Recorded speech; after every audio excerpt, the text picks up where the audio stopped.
शहबाज शरीफ करते सुनाई देते हैं। उन्होंने चंद ही दिनों पहले अपनी तर्जुमानों की मीटिंग में कहा कि महंगाई का जिक्र ना किया जाए, बेरोजगारी गुर्बत का जिक्र ना किया जाए, जिक्र किया जाए तो शहबाज शरीफ का जिक्र किया जाए। ये मेरे सर पर सवार है और हर तरीके से आप इसको इनका मीडिया ट्रायल मजीद तेज करें और केसेस के हवाले से आप बात करें। तो मैं इनको बता देना चाहता हूं कि शहजाद अकबर ने आपको मरवा दिया है। शहजाद अकबर ने 3 साल इल्ज़ाम तराशी, बोहतान तराशी, झूठ और फरेब के जरिए आपको ख्वाब दिखाए कि इन केसेस में से पता नहीं क्या निकल आएगा और आप उसके पीछे लग गए और आज आपको जिल्लत और रुसवाई का सामना है क्योंकि शहजाद अकबर ने कभी जिंदगी में प्रैक्टिस की ही नहीं। उस शख्स ने एक गैर कानूनी सेटअप जिसका नाम एसेट रिकवरी यूनिट है, उसमें बैठकर टैक्स पेयर्स के पैसे पर, पाकिस्तानी अवाम के पैसे पर आपकी जाती इंतकाम की ख्वाहिश को पूरा किया। करोड़ों रुपए खर्च कर बैरून मुल्क दौरे किए और उसका खर्चा आज भी एसेट रिकवरी यूनिट जिस पे सुप्रीम कोर्ट ने सवाल उठाए, आज भी वो अवाम के पैसे से चल रहा है। शहजाद अकबर साहब के बैरून मुल्क भागने की जो इतलात थी, उस हवाले से वज़ीर आज़म इमरान खान ने वज़रा पर सफरी पाबंदी तो आयद कर दी है, मगर ये शख्स अभी भी बाहर राब्ते में है और मौके की तलाश में है कि कब यहाँ से राह फरार इख्तियार कर जाए। तो इमरान नियाजी साहब, क्या ही अच्छा होता आप कोई कॉम्पिटेंट वकील हायर करते, आप कोई अक्ल दानिश फहम फरासत वाला कानूनदान अपने इर्द गिर्द रखते। आपने अपने इर्द गिर्द लुच्चे लफंगे रखे हुए हैं जिनको ना अकल है ना बात करने की तमीज़ है। कोई कानून जानने वाला शख्स होता तो वो आपको बताता कि आशियाना में और रमज़ान शुगर गंदे नाले में जब लाहौर हाई कोर्ट ने शहबाज शरीफ साहब की बेल ली तो उसमें क्या लिखा। उसमें लिखा कि कोई सबूत नहीं है, उसमें लिखा कि कोई करप्शन नहीं है। और जब नैब ने सुप्रीम कोर्ट में आशियाना और रमज़ान शुगर गंदा नाला केस में बेल कैंसिल करवाने के लिए अपील की तो नईम बुखारी साहब, जो आपके पीटीआई के भी मेंबर हैं और नैब के स्पेशल प्रोसिक्यूटर थे, वो पेश हुए। तो तब के चीफ जस्टिस आसिफ सईद खोसा ने पूछा कि आप बताएं कि इसमें करप्शन कहाँ पे है, बदउनवानी कहाँ पे है, इसमें इख्तियारात का नाजायज इस्तेमाल कहाँ पर है। तो उसमें नईम बुखारी साहब ये साबित नहीं कर सके और ये अपीलें नैब ने सुप्रीम कोर्ट से वापस ली।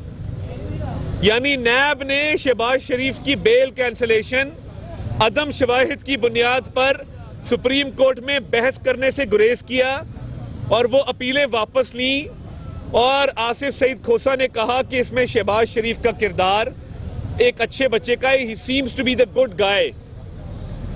तो आप और क्या चाहते हैं? आपने असासाजात का केस बनाया, हालांकि वो आपके खिलाफ बनना चाहिए, कि आपने चीनी, आटा, अद्वियात, एलएनजी, गैस, बिजली, इस मुल्क की कोई चीज नहीं छोड़ी जिस पर आपने डाके ना मारे हों और अपनी जेबें ना भरी हों।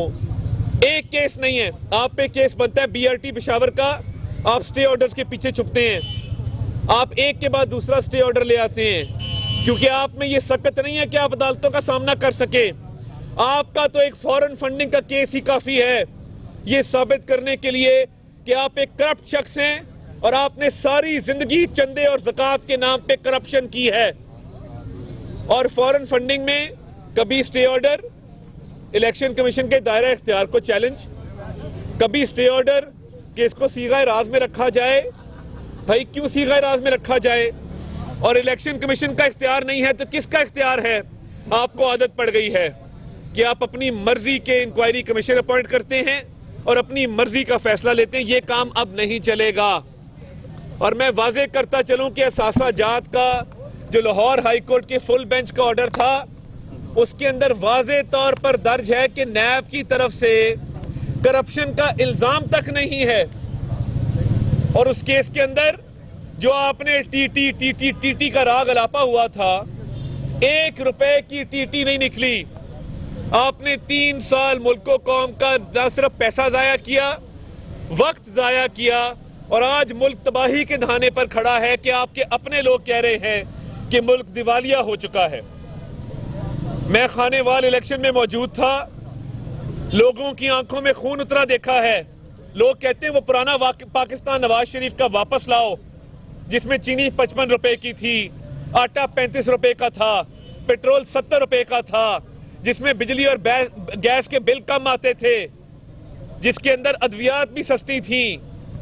आज आपने आम आदमी के लिए जिंदगी तंग कर दी है, पाकिस्तान को IMF के पास गिरवी रखवा दिया है, और आपके वजीर बदतमीजी और बदतहजीबी पर उतरे हुए हैं।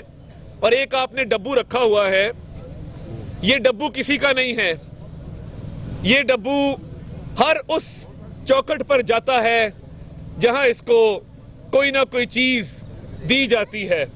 ये आज आपके पास इसको देने के लिए कुछ है, कल को ये हमारे दर पर होगा। ये पहले भी आया था। फवाद चौधरी को गुस्सा इस बात का है कि इसने मुस्लिम लीग नून ज्वाइन करने के लिए एड़ी चोटी का जोर लगाया। मैं चैलेंज करता हूं, आके डिनाई कर दे कि ये मॉडल टाउन आके शहबाज शरीफ साहब की इसने मिन्नत नहीं की कि मुझे मुस्लिम लीग नून में शामिल कर लें। ये 2018 के इलेक्शन से पहले की बात आपको बता रहा हूं। इमरान खान साहब को गंदी और गलीज गालियां बकने वाला ये शख्स आज बैठकर हमें ताने देता है, जिसके बारे में हामिद खान ने कहा कि जब ये इसके मरहूम चचा चीफ जस्टिस थे तो ये कई दफा दोनों पार्टियों से रिश्वत लिया करता था, तो ये रिश्वत के पैसे पर पला है। इसका गमो गुस्सा हमें समझ आता है। इसने पीपल्स पार्टी में रहकर इमरान खान को गालियां दी, अब PTI में रह के पीपल्स पार्टी को गालियां दे रहा है। कभी मुशर्रफ के बगल में बैठ जाता है, कभी किसी के बगल में बैठ जाता है। तो ये सियासी खाना बदोश जो आज बुलंदो बांग दावे कर रहा है और हमें करप्शन के ताने दे रहा है, तो बेटा जी आपकी तो परवरिश ही करप्शन पर हुई है। आपके बारे में किताबों में दर्ज है कि आप कितने बड़े रिश्वतखोर हैं और आप किस खानदान से ताल्लुक रखते हैं। तो आज हमें ईमानदारी का सबक ना सिखाएं, क्योंकि कल को आपने इमरान खान को गालियां देनी है जिस तरह माजी में दिया करते थे। तो ये डब्बू को मैं कहना चाहता हूं कि डब्बू रोज नया अब्बू नहीं,